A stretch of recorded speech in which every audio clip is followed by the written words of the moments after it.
Como que você reage diante do caos, diante da imprevisibilidade? Qual é a tua força, não de resiliência, mas de antifragilidade? Esses conceitos podem soar inicialmente estranhos, mas são extremamente peculiares. Eu estou realizando a leitura desta obra, né, do Nassim Taleb, o Antifrágil, também conhecido pela produção do Cisne Negro. O livro é bastante denso, tem uma produção bastante significativa, mas também possibilita, até mesmo para um leitor comum, alguns insights interessantes. E uma passagem que me chama a atenção é quando ele afirma aqui, por exemplo, que nós, humanos, desprezamos o que não é concreto.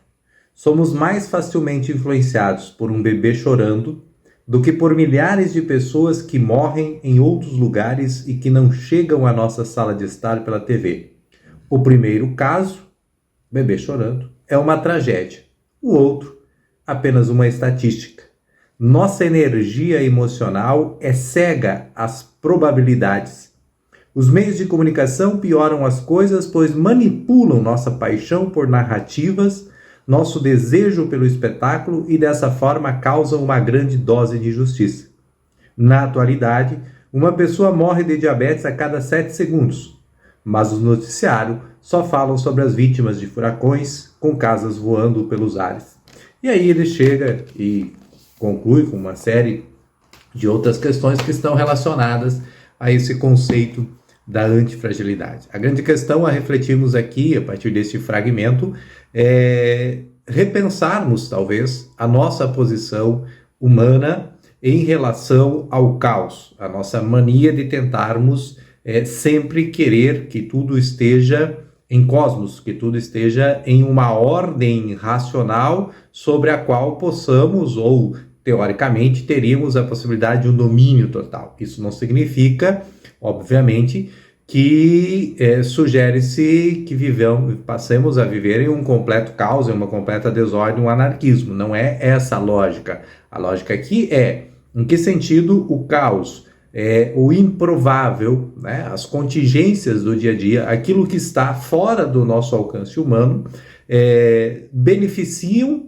né, a nossa própria existência ou se beneficiam da nossa própria existência. E um dos exemplos que ele traz no livro também é a força da natureza, a natureza que é o maior exemplo de antifragilidade que existe, né? Pois justamente tem essa capacidade que não se confunde com a ideia de resiliência, ele deixa isso muito bem claro, também não se confunde com a ideia de um ser robusto, né? Infalível, isso seria impossível, portanto, um ser imortal, por exemplo, ele passa a ser impossível do ponto de vista lógico, né?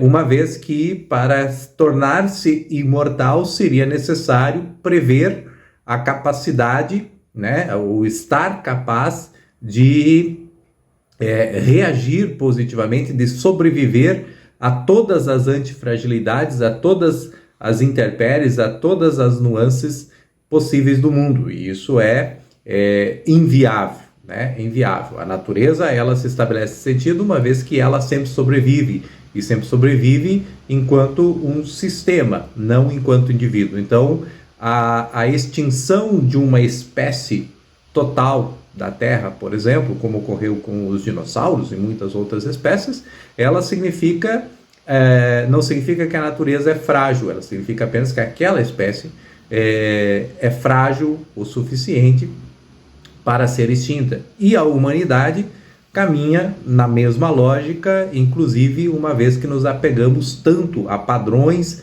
a métricas, a informações distorcidas da realidade, né? A estatísticas que nos dizem muito, mas nos afetam pouco, e isso possibilita uma reflexão melhor que nos coloca, de certo modo, não num estado de pânico, mas num estado de conforto, né, diante do caos estabelecido, né?